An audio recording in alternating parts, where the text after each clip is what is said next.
Hello everybody, welcome back to the channel. Today was supposed to be Oakland Supercross for 2023. Unfortunately on Wednesday we got the news that it was canceled. So instead of recapping Oakland Supercross for 2023 on what would it be Monday, I am going to just make a video here. We're going to play Supercross 2. We're going to play the Oakland track on this game. This would be 2018, and if you remember, if you've watched Supercross for a long time, you would know Oakland in 2018 was absolutely wild. That was a wild race. We're going to talk about that. But first, while we start this race, I wanted to talk about a little bit why they canceled Oakland Supercross this week.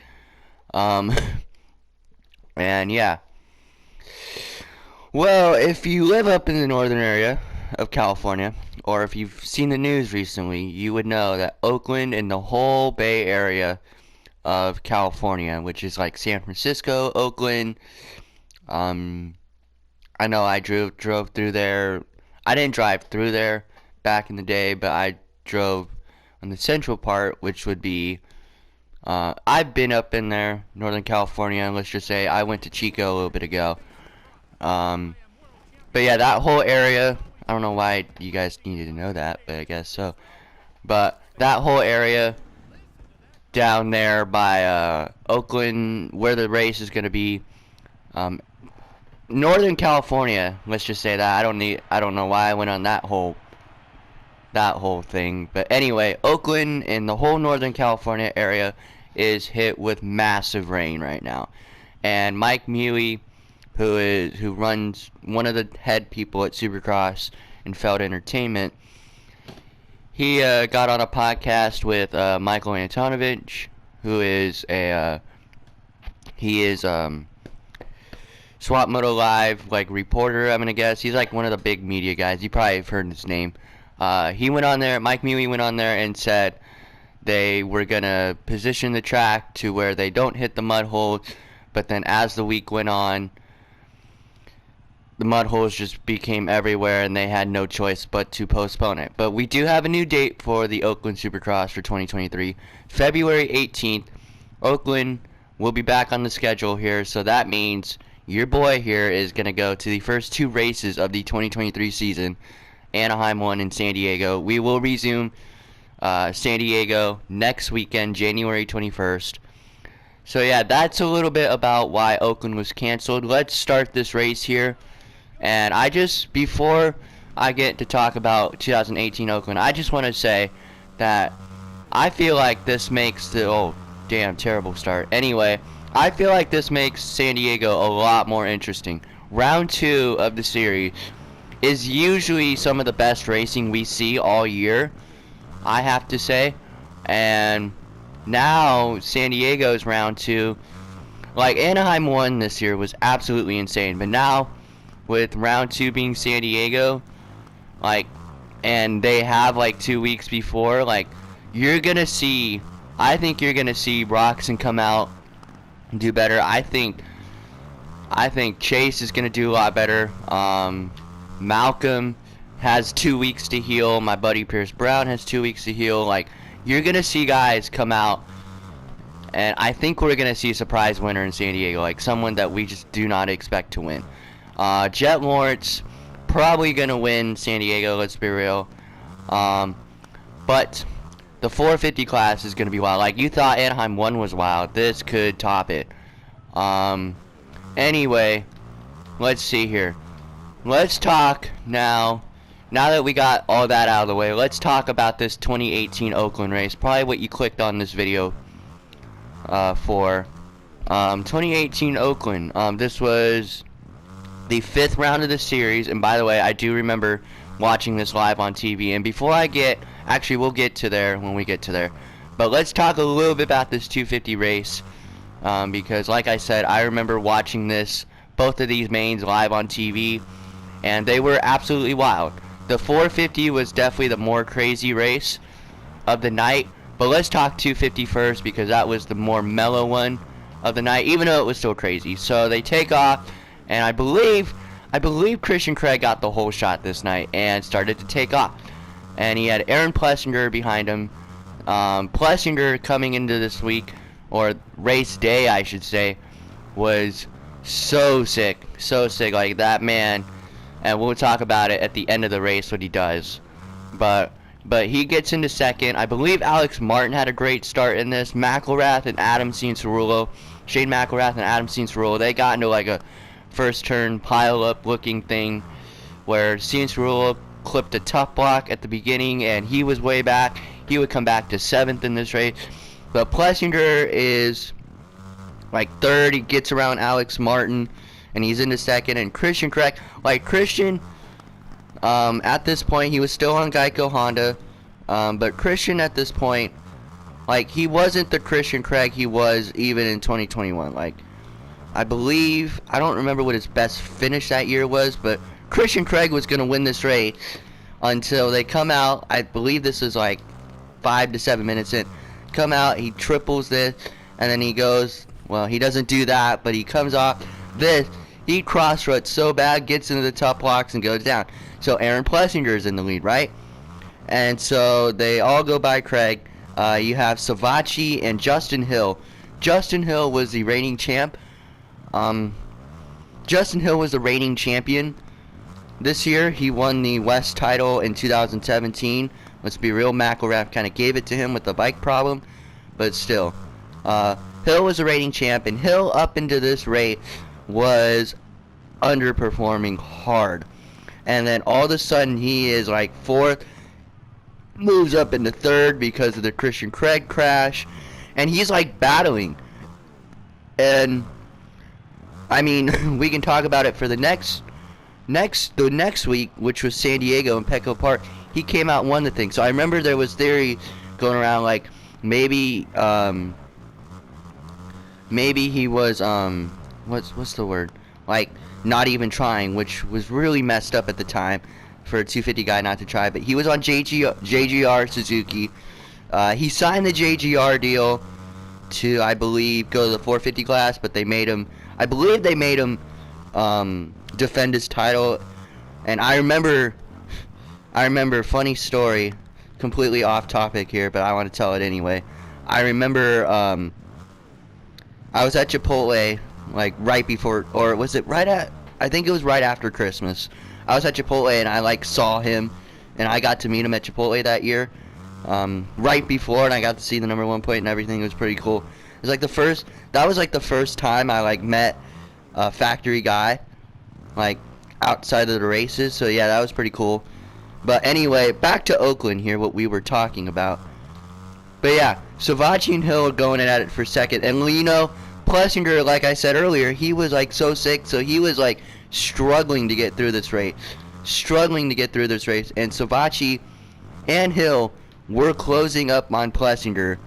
And with 2 laps to go, this corner coming up right here, which would be huge later in the night, Savacci, or is it Hill or Savacci? I don't remember which one. I believe Savacci comes up and makes a pass on Hill, and they can't do the triple.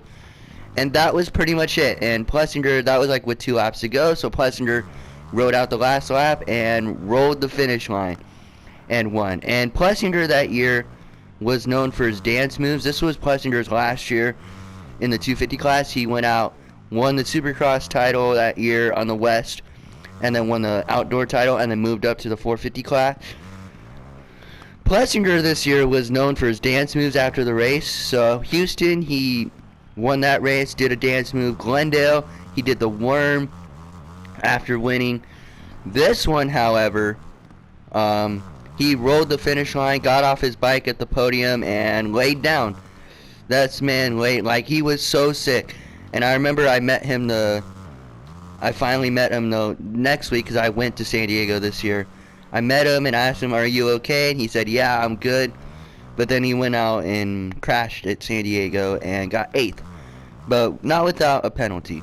Anyway, so Plessinger won the 250 race. Like I said, that's pretty much all the action that I can remember. I'm sure there's something else. And then the 450 race, good thing there wasn't a lot of action to talk about that I remember from the 250 main, because this 450 main event was wild. And I picked Oakland 18 because this is probably the most eventful Oakland in recent memory. Like, you could say 2017, but 2017 it was only eventful because Eli Tomac came through and dominated the field and caught Dungey from way back. Not the case here for Eli. Anyway, this race, this 450 main event, is on YouTube from Supercross Live, so you can actually go watch this race, or you could hear me talk about it and get hyped up, and then go watch it. But yeah, it is on Supercross Live's YouTube. If you just search up Supercross 2018, I'm sure it'll come up. It was one of their rewind stuff that they did for when we were all in that pandemic. So yeah, anyway, main event takes off. Let me give you some background first. So Jason Anderson was in the points lead at this point. He, with a little help from two other guys, Marvin and Eli. Eli Tomac was leading A1 this year and crashed. Marvin won A1 this year and then crashed out at Houston. And Anderson, well, Houston was the second round. Imagine that. Marvin was, I believe, leading the heat race, or he crashed out of the heat race at Houston and dislocated his shoulder. And then Anderson won Houston, took over the points lead. Then we had the first Triple Crown. Eli Tomac missed Houston because of the shoulder injury, and then came out, won Anaheim 2 in Glendale, and that sets us up here. Ken Roczen at this point, this was his comeback year from his big arm injury that we all talk about. I believe he went 4th at A1, 2nd at Houston, almost won Houston, let's be real. 2nd at Houston. Anaheim 2 that year, he was battling some demons because that was the year anniversary of the crash.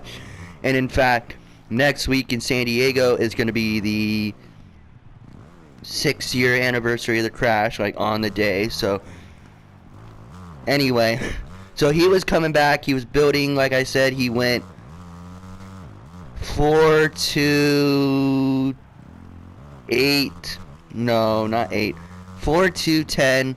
The 10th was the Triple Crown, and he was battling some demons, and I believe he went 3, and then we get to this race.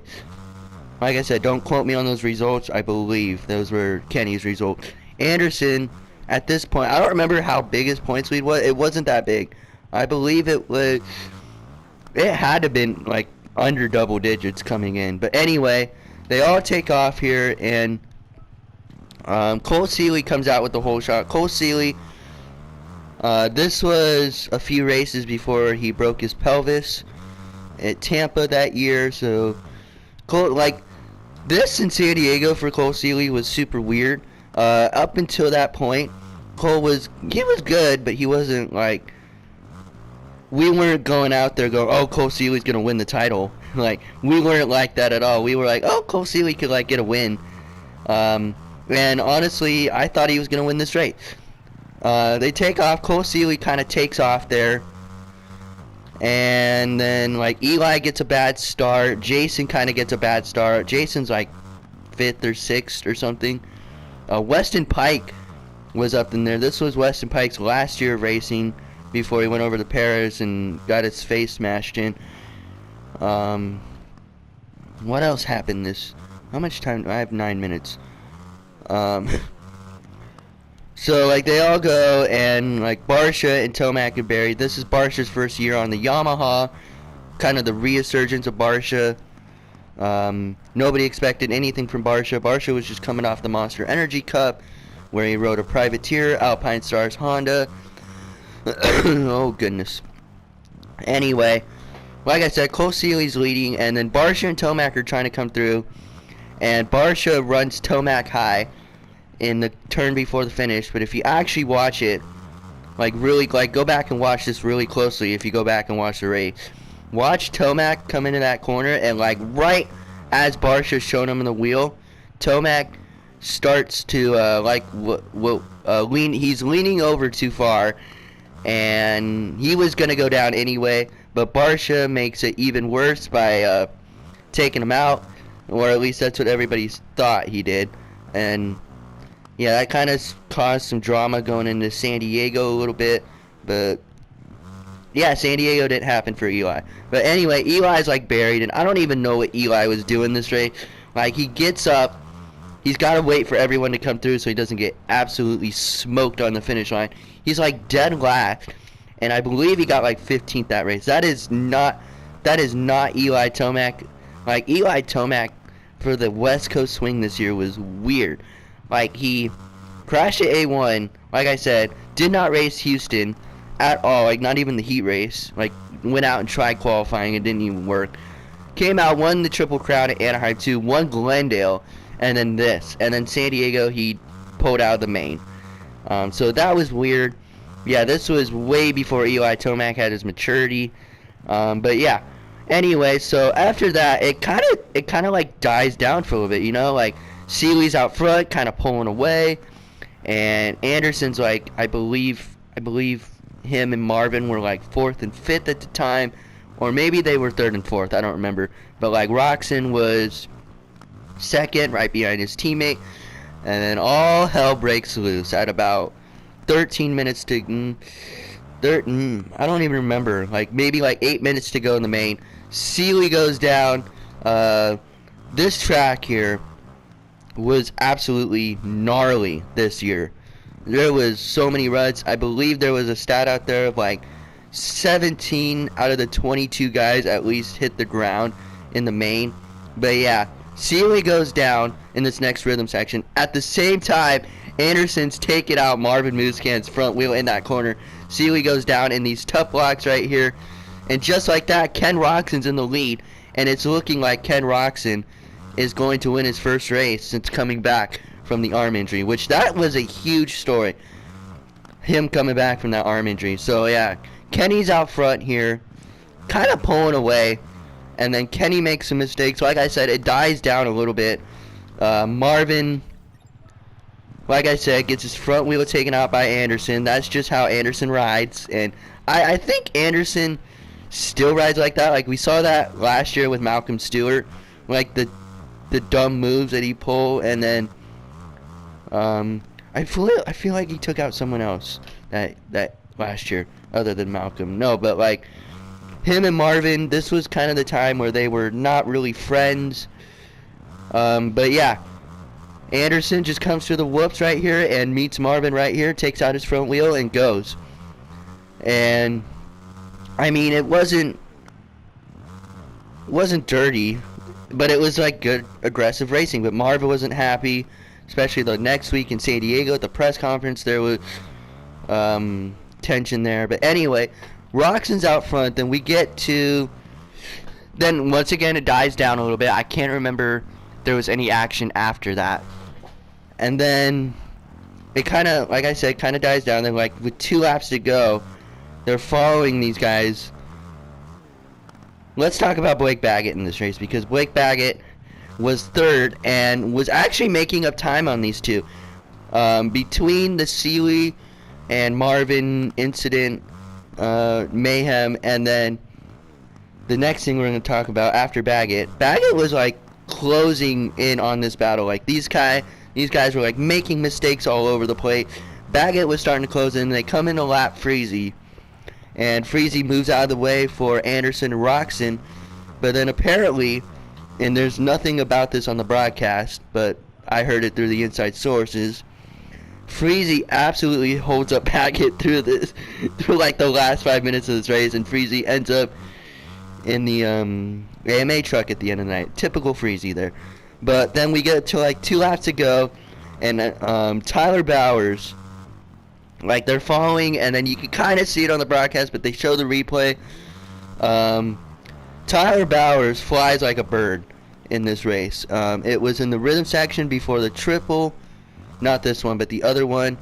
He like goes double, triple, and then triples out, and I don't know what happened, if he caught a rut, but he absolutely gets ejected off of his bike and goes down hard. And so they report out, hey, Bowers is down, and then they show the crash, which was absolutely wild.